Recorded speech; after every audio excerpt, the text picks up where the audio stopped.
tivemos uma palavra matutina, matinal, vespertina, e agora uma palavra noturna, à noite, né?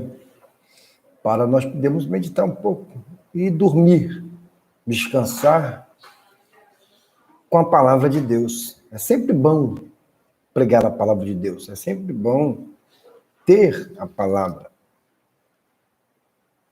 junto ao nosso coração, à nossa mente.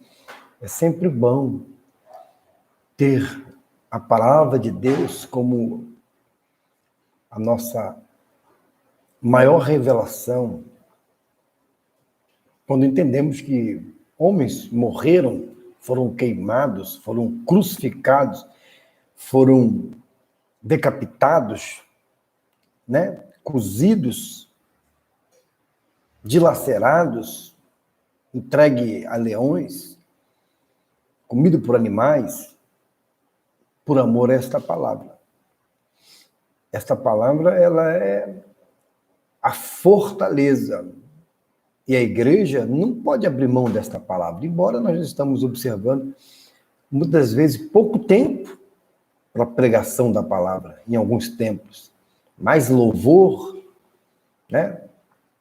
Mais hinos, e o tempo é reduzido para a pregação dessa palavra. Uma palavra que tem o poder de mudar vidas, de nos trazer novos horizontes e de mostrar e de confrontar a nossa vida pessoal diante do que nela escrito está. Se seguirmos a palavra, nós alcançaremos a nossa vitória. Amém? Eu queria ler com os irmãos, aí, depois, os internautas, aqueles que puderem visualizar e se inscreverem no nosso canal do Maurício, um canal de bênção, um canal que vai trazer atualidade. Também falamos sobre política, falamos sobre vários assuntos, mas agora vamos falar da palavra de Deus, tá? Um livro que, para muitos, se usam apenas para dízimos e ofertas, né? Nosso irmão mais velho, Malaquias, que esse livro dele é muito mais profundo do que somente ofertas e dízimos. Embora nós entendemos que, no princípio, não era assim. Deus não queria, com certeza, transcrever e colocar nos pergaminhos esse assunto. É um assunto que foi aceito de maneira livre pelo entendimento que Abraão teve. De tudo que Abraão possuía, Abraão dava o dízimo. E nem as escrituras existiam na sua época. E outros que, a posteriori, vieram dele. Mas, por um capricho, por uma falta de responsabilidade das tribos que não queriam mais ofertar e dizimar, Deus aí, ele, promulga, vamos dizer assim, ele deixa por escrito, e agora não tem Paulo de coisa. Tem muitos irmãos que dizem que não dizima, não fato, porque é do Antigo Testamento. Pelo contrário, o dízimo e oferta é uma prerrogativa de os cristãos em compartilhar, em doar, em servir com aquilo que Deus nos deu. Somos mordomos, mordomos daquilo que Deus nos deu durante o mês de trabalho. E temos que devolver apenas a 10ª parte, conforme a lei manda. Mas vamos lá. No capítulo 1 do livro de Malaquias, ele vem e diz: sentença pronunciada pelo Senhor contra Israel por meio de Malaquias. Sentença pronunciada pelo Senhor contra Israel por meio de Malaquias. Então, Malaquias não veio apenas para falar de dízimos e oferta, como muitos aí dá só uma passada neste livro, porque esse livro ele ataca, ele é frontal, ele é uma arma uma arma muito poderosa contra sacerdotes que ainda não entenderam qual é a motivação pelo qual o desejo deles serem pastores, dirigentes de igrejas, existem de fato. Qual é de fato a prioridade do desejo do episcopato após a consagração do ministério, após receber aí uma igreja para dirigir, para pastorear, para presidir, ou uma convenção? Qual é o objetivo maior por trás dessa vitória, dessa bênção que Deus entrega na mão daqueles que desejaram serem representantes de Deus no santo ministério na terra, traduzindo assim, guiando e orientando-se e dirigindo os trabalhos do Senhor? Qual é, de fato, o objetivo? Qual o sumário que se deve seguir diante dessa situação ao qual se encontra? Sentença pronunciada pelo Senhor contra Israel. Por meio de quem? De Malaquias. Deus sempre vai levantar um homem ou uma mulher para anunciar a sua sentença. É um livro muito produtivo e muito instrutivo e muito abençoador. Se lermos e entendemos, nós iremos alcançar a vitória. O amor do Senhor por Jacó. Diz assim o verso 2. O Senhor diz: eu sempre os amei. Mas vocês perguntam: como é que nos amastes? E o Senhor responde: Esaú era irmão de Jacó, mas eu amei Jacó e desprezei Esaú. Fiz dos montes de Edom uma desolação e dei a sua herança aos chacais do deserto. Se Edom disser: fomos destruídos, mas vamos reconstruir o que está em ruína, o Senhor dos Exércitos responderá: eles podem até reconstruir, mas eu vou derrubar outra vez, e a terra deles será chamada de terra da maldade. O povo contra quem o Senhor está irado para sempre, contra os edomitas, que veio da linhagem, com certeza, de Esaú. Porque eles faziam tudo que contrariavam a vontade de Deus. E Deus dá uma sentença. Tem pessoas que se levantam e caem, se levantam e caem. Será que não precisa meditar nesse texto para entender que, enquanto nos se humilhar, não reconhecer que Deus é o soberano, para que Deus venha a fazer com que a sua vida fique, de fato, seja um baluarte, uma estrutura sólida diante de Deus? Ou você vai preferir viver como os edomitas? Levanta e desafiar a Deus. Eu vou levantar, vou construir de novo. E Deus faz: pode levantar. Vou destruir novamente. Levanta de novo, vou te destruir. Pessoas arrogantes, às vezes, que não precisam de Deus, às vezes, levam a vida conforme querem, da maneira que querem, do jeito que querem, vivem arregaladamente, sem sequer se preocupar com o que Deus tem para as suas vidas. Assim foi essa descendência de Esaú. Levanta, vai ser destruído. Né? O 5 diz: vocês verão isso com os seus olhos e dirão: o Senhor é grande, também fora das fronteiras de Israel. Deus não era só grande diante de Israel. Deus era grande fora também de Israel. Vocês lembram do livro do profeta Ezequiel, no capítulo 16, quando Deus ele faz uma declaração pela boca do profeta, dizendo que ele passou e viu uma nação completamente ensanguentada, suja, pequena, sem nenhum reconhecimento, sem nenhuma, não dava nenhum tipo de preocupação às outras nações. Era um povo irreconhecível, era um povo sem um nome, era desprezível aos olhos das outras nações. Lembra quando Deus chama Abraão e dele fez uma grande nação? Agora chega Israel, que descendia dessa promessa a Abraão.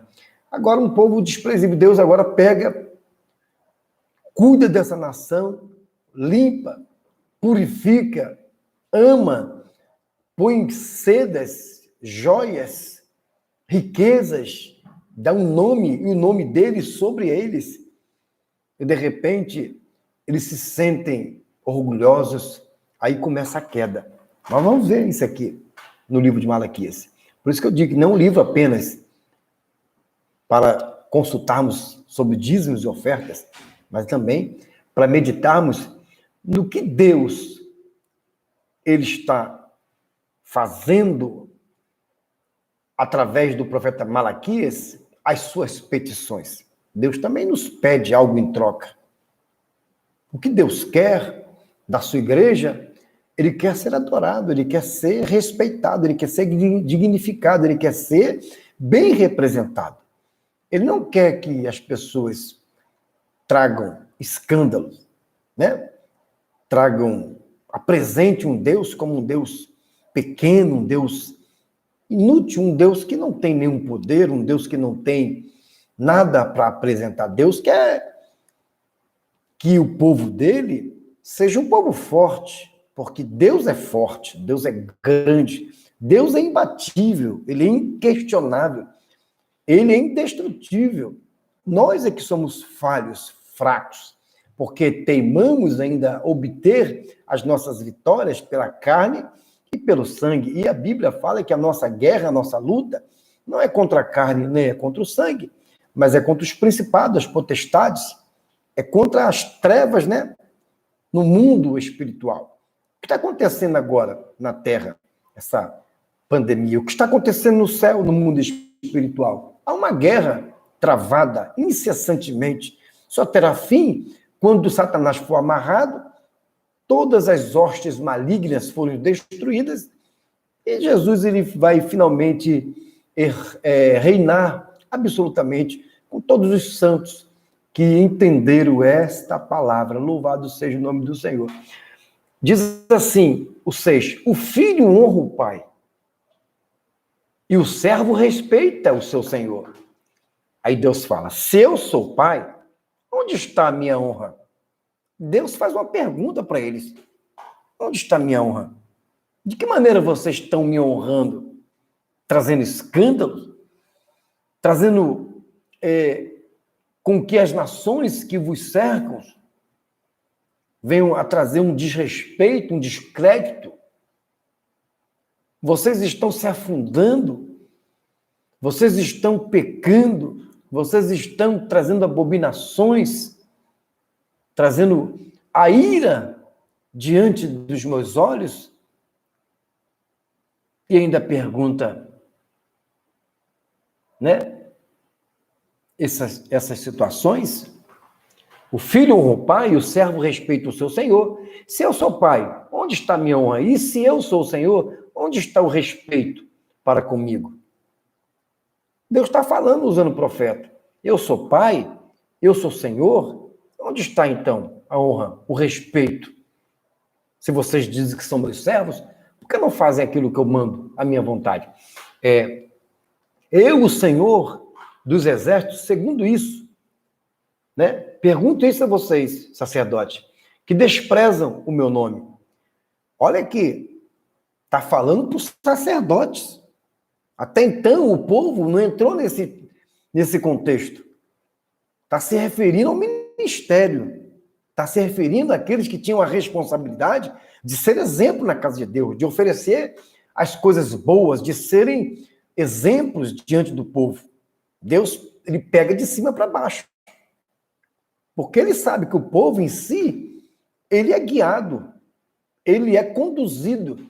Nós sabemos que tem pessoas que têm tanto carisma, têm tanta lábia, que eles conseguem conduzir um povo todo na direção que eles querem. E Deus está observando os sacerdotes desta maneira. e falou assim: onde está o respeito para comigo? Eu, o Senhor dos Exércitos, pergunto isso a vocês, sacerdotes, que desprezam o meu nome. Mas vocês perguntam: como desprezamos o teu nome? Aí eles perguntam, é questionável. Como que nós desprezamos o teu nome? Malaquias está profetizando e eles estão questionando como que nós estamos desprezando o teu nome. Não é verdade? Aí pergunta, né? Aí pergunta. Mas vocês perguntam, como estamos desprezando o teu nome? Vocês oferecem pão impuro sobre o meu altar. Tá vendo, irmão? Pão impuro sobre o meu altar. E Deus continua usando a boca do profeta, né? Pão impuro sobre o meu altar.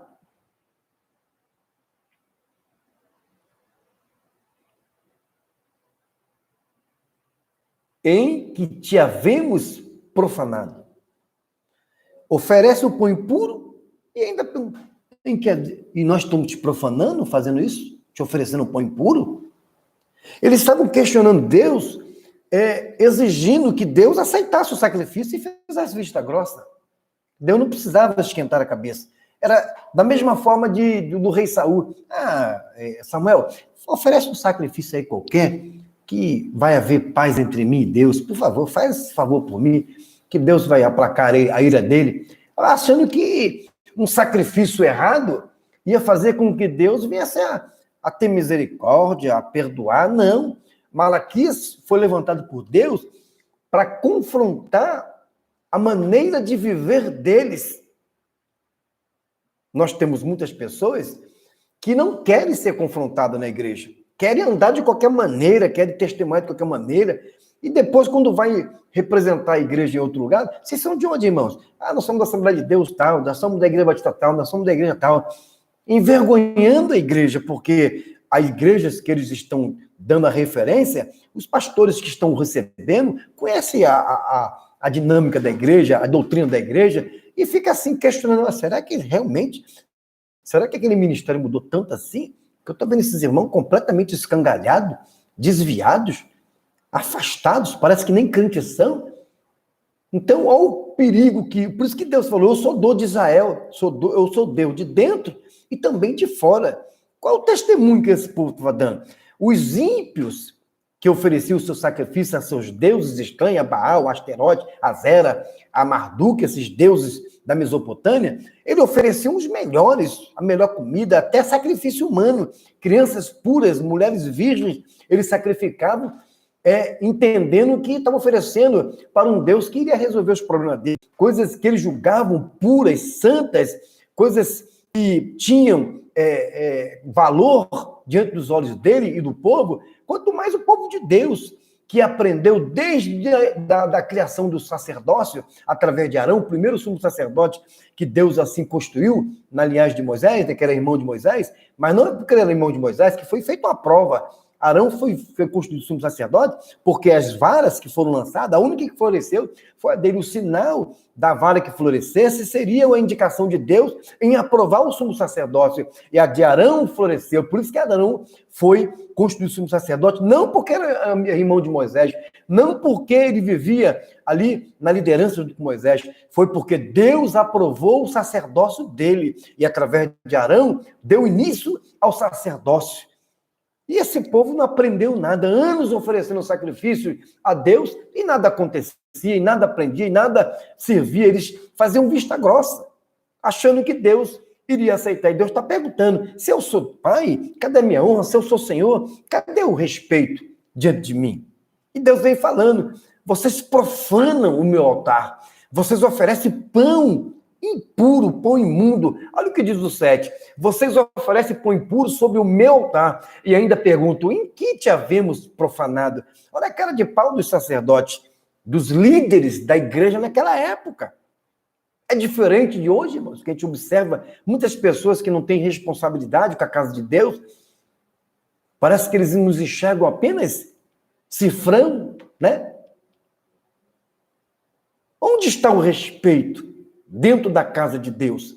Porque, embora o pastor seja o pastor da igreja, mas o respeito e a consideração e a obediência cabe a todos que servem na casa de Deus. Todos nós somos responsáveis pelos nossos atos, pelos sacrifícios e pelo aquilo que nós oferecemos diante de Deus na casa dele. Temos que prestar atenção. Malaquias, ele vem nos trazendo grandes ensinamentos acerca do que estava acontecendo. Olha só, nisso de pensarem que a mesa do Senhor pode ser desprezada, quando vocês oferecem em sacrifício um animal cego, será que isso não está errado? Malaquias perguntando para o sacerdote, será que esse animal que vocês estão oferecendo para Deus não está errado? Vocês poderiam pensar melhor antes de entregar no altar do Senhor essa oferta cega, esse animal cego? Será? Pense bem. E quando trazem um animal coxo ou doente, será que isso não está errado? Malaquias está indagando o sacerdote, perguntando a ele, será que não está errada essa adoração? Essa maneira que vocês estão se comportando diante de Deus? Utilizando a casa de Deus, o altar de Deus, de qualquer maneira, oferecendo coisas que desagradam e cada vez mais perfuram o caráter de Deus, transgridem diante da santidade de Deus. Será que não está errado? Vocês poderiam meditar e pensar melhor no que vocês estão fazendo? Malaquias está apenas advertindo, apenas está alertando o que estava acontecendo na casa de Deus. Ora, experimentem oferecer um animal desses ao seu governador. Olha o que Malaquias está trazendo. Está tirando da igreja, dizendo assim, vai lá no seu governador e oferece um pão com mortandela estragado. Vai lá, oferece uma carne passada.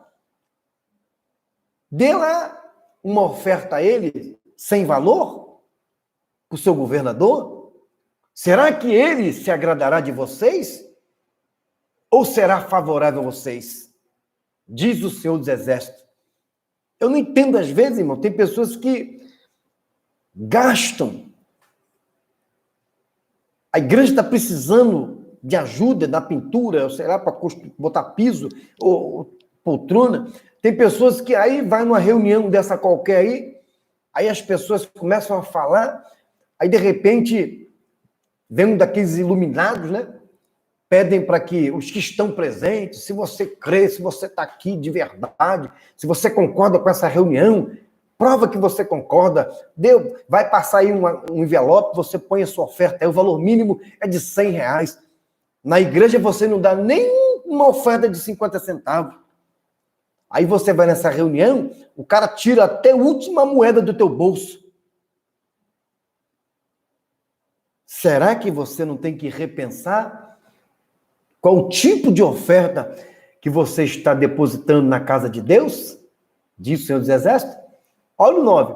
E agora, sacerdotes, simplifique o favor, suplique, agora, sacerdote, suplique o favor de Deus, para que nos conceda a sua graça. Mas, com tais ofertas nas mãos, será que ele será favorável a vocês? Você está entendendo, irmão? Por que Deus não está se movendo nesses últimos dias a favor de muita igreja, de muitos irmãos na casa de Deus? Por quê? Por que só vê irmãos pedindo as coisas, irmão em desgraça, irmão em ruína, irmão passando necessidade, passando luta? Por quê? Pergunta esse porquê. Lê um pouquinho o livro de Malaquias e observa direitinho. Será que é porque você nunca ofertou a Deus? Nunca? Tem pessoas que, pelo amor de Deus, têm condições de fazer muito mais do que tem feito. Cuidado, irmãos, porque lembrando daquela passagem do rico né? Que ele, quando o rico e Lázaro, lembra dessa passagem? Quando ele morre, ambos morreram. Os anjos recolheram e o outro foi sepultado. Será que nós vamos ser aquele que vai ser sepultado apenas para no dia que nós seremos ressuscitados, mas para ser condenado junto com o mundo no grande dia, no trono branco de Deus? Ou será que nós seremos aquele que iremos morrer e os anjos irão nos recolher e nos conduzir até os páramos celestiais, até o dia em que a igreja será arrebatada, os que morreram em Cristo ressuscitarão primeiro, e nós que estamos vivos seremos transformados no abrir e picar dos olhos, teremos um corpo glorioso, incorruptível, semelhante ao corpo de Cristo. Será? Será? Semelhante ao corpo, né? Um corpo glorioso, um corpo de bênção, de vitória. Deus está dizendo aqui ao sacerdote, é desse jeito? Vocês acham que Deus, ele vai aceitar? Um governador, um ímpio não vai aceitar? Por que Deus tem que aceitar um sacrifício de qualquer maneira? Muito pelo contrário, tem que tomar cuidado de como nós oferecemos o nosso culto a Deus. E olha que Deus está exigindo apenas o culto. Tem gente que vai para a igreja, fica mais preocupado em acabar para comer depois aquela pizza, ou se reunir com os irmãos, ou falar alguma coisa.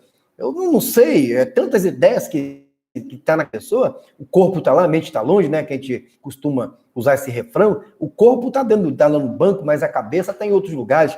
Eu não sei qual tipo de culto nós estamos oferecendo a Deus. Por que os milagres sumiram da igreja? Por que parece que a visita do Espírito Santo fica retida apenas? Ela fica ali, parece que só acontece na hora que está acontecendo os louvores, que os irmãos cantam, mas na hora da palavra parece que os irmãos ficam presos, ficam angustiados, como se a palavra não tivesse nenhum efeito. Aí também vem a outra pergunta do lado oposto. Será que o irmão que está sendo o pregador da palavra, aquele que vai ser o proclamador, o anunciador, o preletor, será que ele está apenas na situação desse sacerdote, com a letra, querendo oferecer um pão duro para o povo, um pão passado, um pão dormido, um pão imundo? Isso é uma verdade.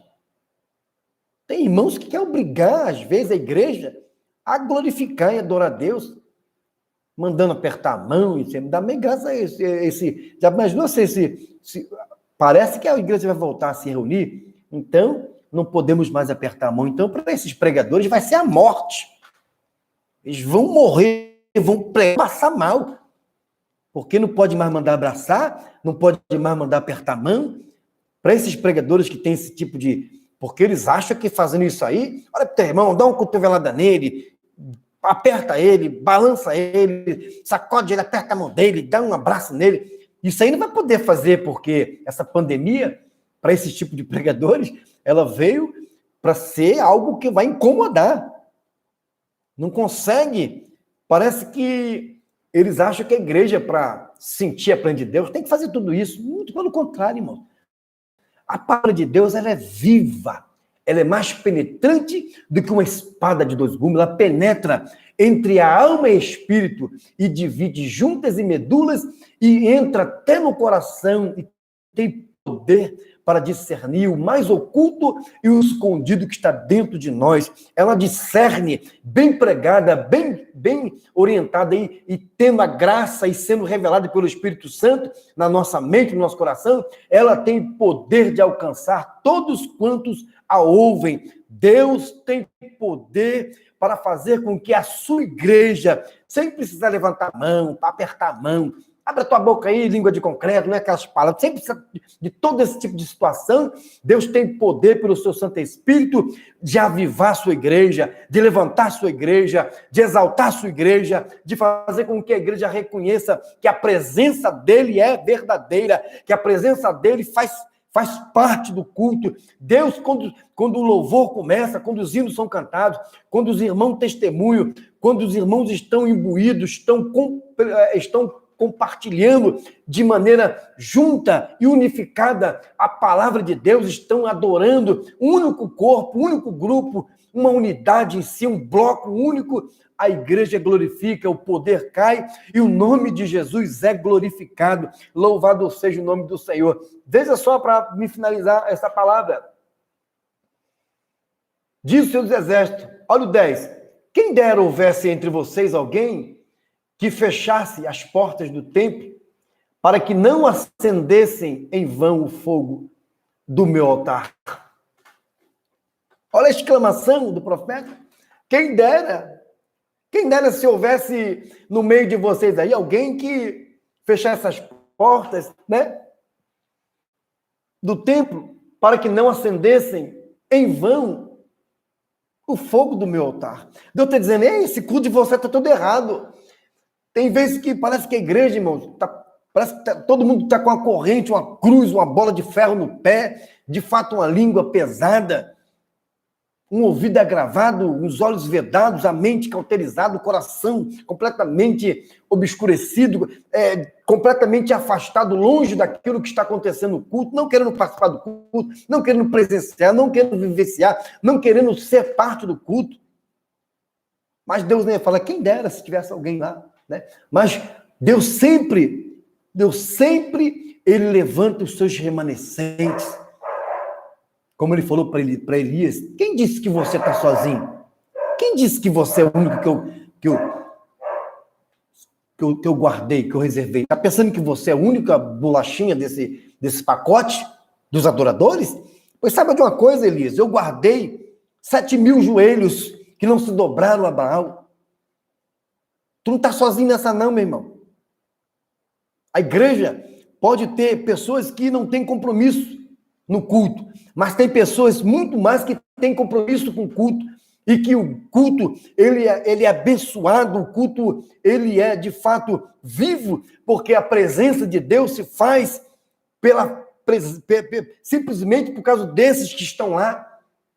Por isso que Jesus deixou claro, onde há 2 ou 3 reunidos no meu nome, ali eu estarei. Pode ter 100 pessoas que não estão, de fato, com a presença de Deus, mas se naquele meio daquelas 100 tiver 2 ou 3 que está, de fato, com o coração, mente voltada a Deus, Deus vai manifestar naquele culto, porque Deus, ele cumpre e honra com a sua palavra. Malaquias está trazendo um alerta para esse povo, principalmente aqui está trabalhando primeiro com os sacerdotes.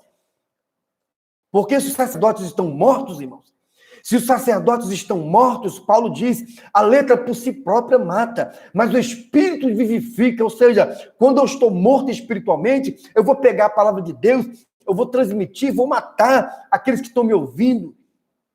Por isso que tem muitos irmãos mortos na casa de Deus, não querem tomar parte de nada, só conseguem enxergar trevas e escuridão, porque estão mortos espiritualmente. É preciso tomar um banho do Espírito Santo, ser lavado novamente, por dentro e por fora, ser sabatinado. A palavra precisa penetrar no coração dele como uma flecha, partir, entrar e tirar totalmente as impurezas, para que eles possam compreender, entender e aceitar que Jesus Cristo ainda é o mesmo ontem, hoje e será eternamente o dono de todas as coisas, o princípio de tudo e o fim de tudo. Ele é aquele que nos garante a vitória. Louvado seja o nome do Senhor. Olha só o que diz o 10. Quem dera houvesse entre vocês alguém que fechasse as portas do templo para que não acendessem em vão o fogo do meu altar,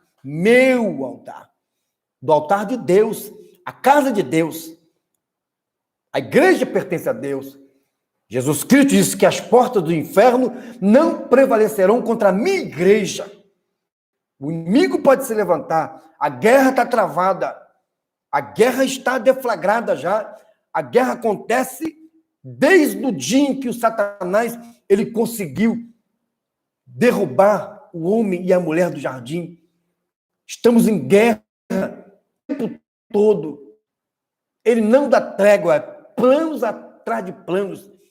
Por isso que você está vendo muitos irmãos que estão brincando, sacerdotes que estão brincando, não estão se preparando, não estão se capacitando, não estão buscando para oferecer um alimento bom, um alimento forte, um alimento sólido, para que a igreja possa receber, guardar e estar cada vez mais fortificada, imunizada, imune desse vírus que se chama Satanás, que vem apenas para roubar, para matar e para destruir. Mas nós temos um Senhor que nos dá vida e vida em abundância. Louvado seja o nome do Senhor.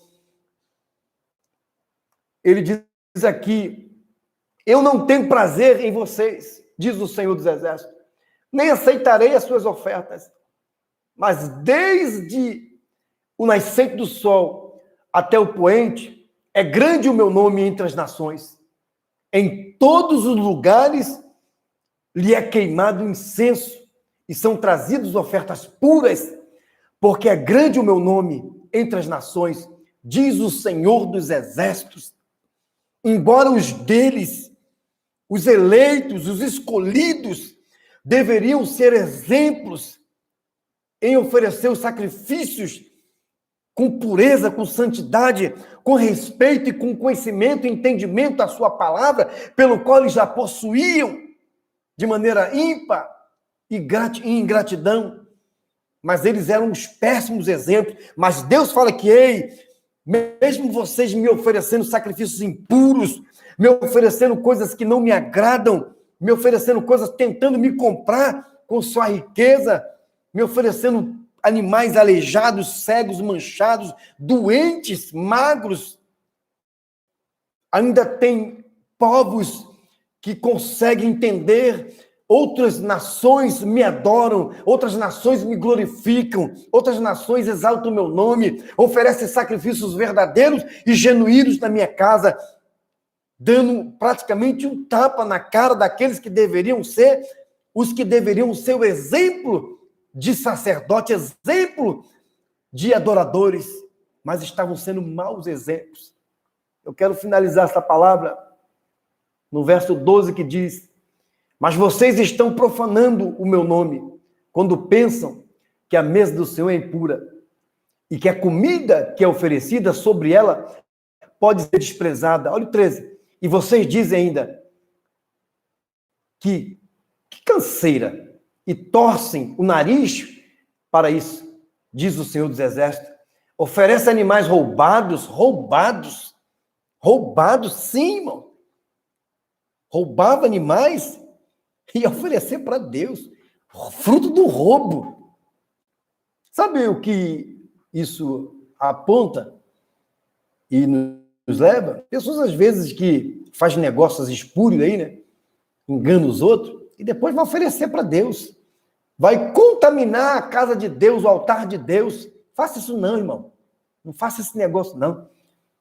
Se você é um discípulo de Acã, permaneça sendo discípulo dele. Mas não vianas com ofertas que não edificam e nem santificam a casa de Deus. Fique com você.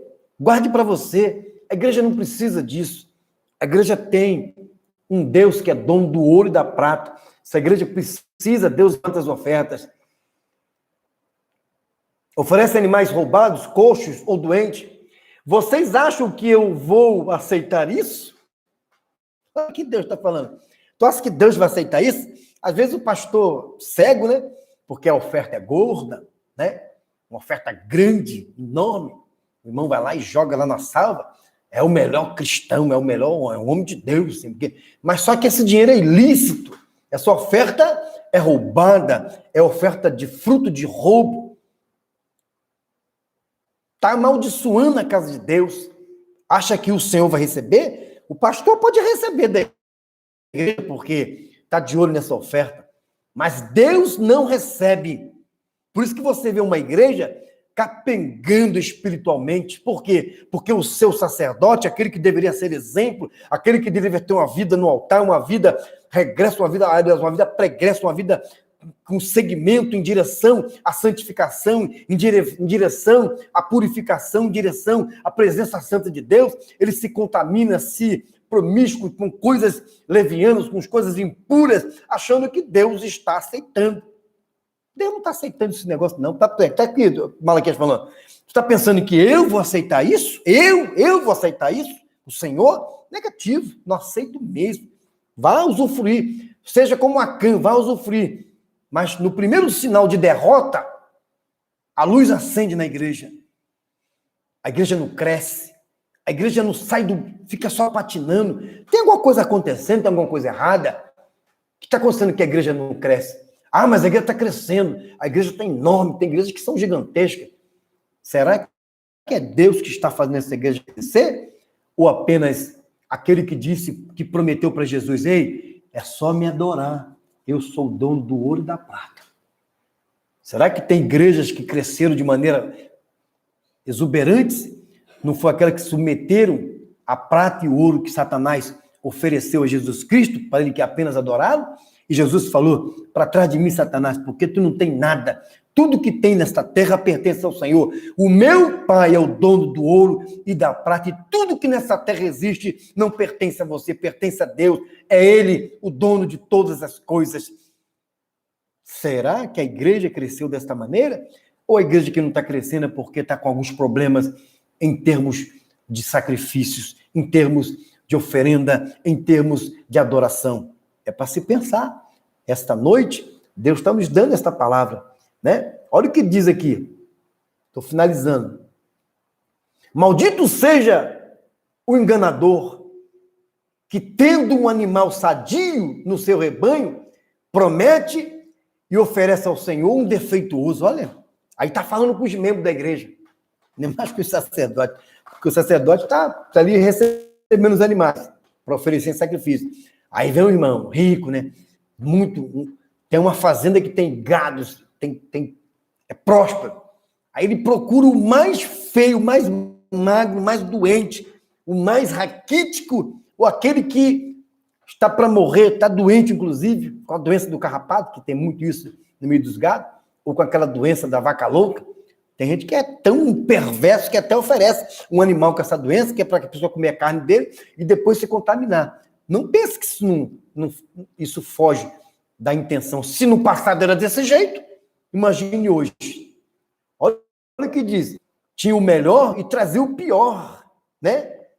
Ele promete, pode deixar ao sacerdote, cheguei, ei varão, olha aí, amanhã tem aquela festa gloriosa lá, vai oferecer, pastor, fique tranquilo, que eu vou dar um bezerro gordo, aí daqui a pouco você vai buscar na fazendeira o bezerro, não dá 30 quilos, magro, aquela carne magra, sem gordura, uma carne sem graça, uma carne já parecendo que está...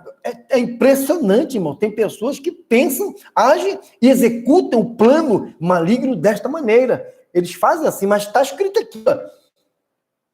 Aqui a Bíblia está nos alertando acerca das nossas ofertas, do nosso comportamento diante do culto, diante daquilo que nós levamos ao altar do Senhor. Aqui Deus está nos dando aviso e nos alertando. É desse jeito que você vem? Lembra de Ananias e Safira? Que antes tiveram uma reunião, parece que eles acordaram, não, tudo que nós vendemos, tudo que fomos, que a fazenda que nós fomos vender, tudo que nós vendemos, nós vamos oferecer no altar do Senhor, aos pés dos apóstolos. Acordaram tudo isso, de repente, Ananias e Safira fizeram o levantamento de uma propriedade que eles iam vender, e quando eles alcançaram um preço valoroso, um preço grande, um preço alto, aí eles planejaram na calada, né? Na calada, no escondidinho, no esconderijo, se reuniu os dois e entrar no acordo. Olha, vendemos por R$1 milhão, mas é o seguinte, vamos oferecer 100 mil e 900 mil antes. Os apóstolos, primeiro vem Ananias, todo feliz. Infelizmente, graças a Deus, que isso não acontece hoje, irmão. Graças a Deus que isso não acontece hoje. E vai Ananias, que é aquela oferta gorda, né? Ele achando que é R$100 mil. Aqui está, meus amados, o que Deus botou no meu coração para dar para a igreja. E antes de deputar, o apóstolo disse, ei, tem certeza que você quer oferecer esse sacrifício? Essa tua oferta? Você tem certeza que o valor é esse? Por que deixaste Satanás entrar na tua vida e tenta enganar o Espírito de Deus? Pois assim diz o Senhor. E foi fulminado. Caiu diante dos pés dos apóstolos, morto. Aí depois vem a mulher dele, toda engraçadinha, toda nervosinha lá, achando que estava abafando, né? Trazendo aquela oferta também, né? Eu acho que cada um trouxe 50 mil. Aí trouxe 50 mil, ele trouxe 50 mil, que era os 100 mil que eles acordaram. Aí vai lá depositar. Mas antes de depositar, foi advertido. E ela concordou. Tá vendo esses homens aí? Há pouco tempo, seu esposo acabou de morrer aos pés deles. Assim tu também morrerás. E ela, calma. Meus irmãos, já imaginou se Deus permitisse que isso acontecesse na igreja? O que ia ter de... Meu Deus do céu, ia ter que ter uma funerária, ia ter que construir essa pandemia, esse vírus, não ia ser nada diante do que ia acontecer na casa de Deus. O que ia ter de crente morrendo, caindo no altar, por estar oferecendo um sacrifício de engano, mentindo, trazendo aquilo que não era de verdade, que não é verdadeiro. Graças a Deus que Jesus Cristo veio para dar vida e vida é abundância. Mas o que é morrer de gente diante do altar? Que Deus, nesta noite, Ele nos abençoe, irmãos. Que nós possamos meditar nesta palavra, que nós possamos oferecer um culto de verdade, um culto racional, um culto onde o Espírito se manifesta no nosso meio, que nós possamos cumprir com aquilo que Deus exige de nós. O que Deus quer do povo dele? Deus quer ser adorado. Deus não está preocupado com o teu dinheiro, com a tua riqueza, já que tudo isso aí vai passar. A Bíblia mesmo fala, não, o mundo inteiro, ser milionário e perder a sua alma. Deus está preocupado com a sua alma, com a sua salvação, onde você vai morar, onde você vai passar a sua eternidade. Por isso que o livro de Malaquias não é para ler apenas Malaquias 3, 10, né? Trazer todos os dízimos. Não, não é só isso. Isso também faz parte do livro. Mas o principal, o primordial neste livro é você entender que a advertência de Malaquias ao povo, aos sacerdotes, é atual, é para a igreja do momento, é para nós. Ele nos alerta a maneira em que nós estamos cultuando a casa de Deus. Como você está cultuando a Deus? Qual é a tua maneira, a tua forma de cultuar a Deus? De que maneira você está se apresentando diante do altar do Senhor? Deus está te cobrando nesta noite. Que esta palavra ela entre no teu coração e quando você chegar no culto, você ofereça o teu melhor culto, ofereça um culto com sinceridade, um culto com honestidade, um culto com espiritualidade, onde você vai se entregar, vai avançar e o nome do Senhor vai ser glorificado na sua vida. Amém, irmão? Que você possa receber esta palavra e ver que Malaquias, ele é muito mais salutar, saudável ler esta palavra do que apenas abrir em 3:10.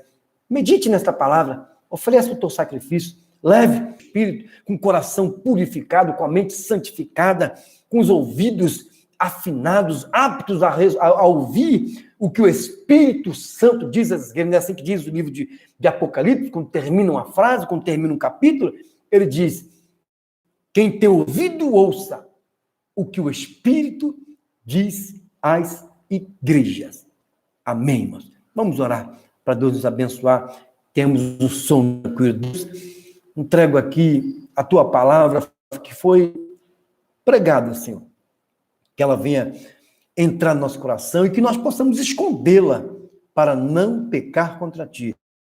Abençoe o teu povo, abençoe a tua igreja na terra, abençoe Israel. Pai, estamos aguardando a tua vinda, nos preparando como soldados prontos para a batalha, mas também estamos nos preparando como grande exército, aguardando o nosso general, que vai nos levar para todos sempre contigo na glória, exaltarmos o teu nome. Obrigado, Senhor. Abençoe a nossa casa, nos dê uma noite de sono abençoada. E se o dia de amanhã nos pertencer, que o Senhor possa continuar nos dando o ar da graça e estando no nosso meio, e o teu nome, através das nossas vidas, seja glorificado, exaltado, bendito e inaudito. É a nossa oração nesta noite e o nosso pedido, no nome santo e bendito de Jesus, que vive e reina para todos sempre. Amém.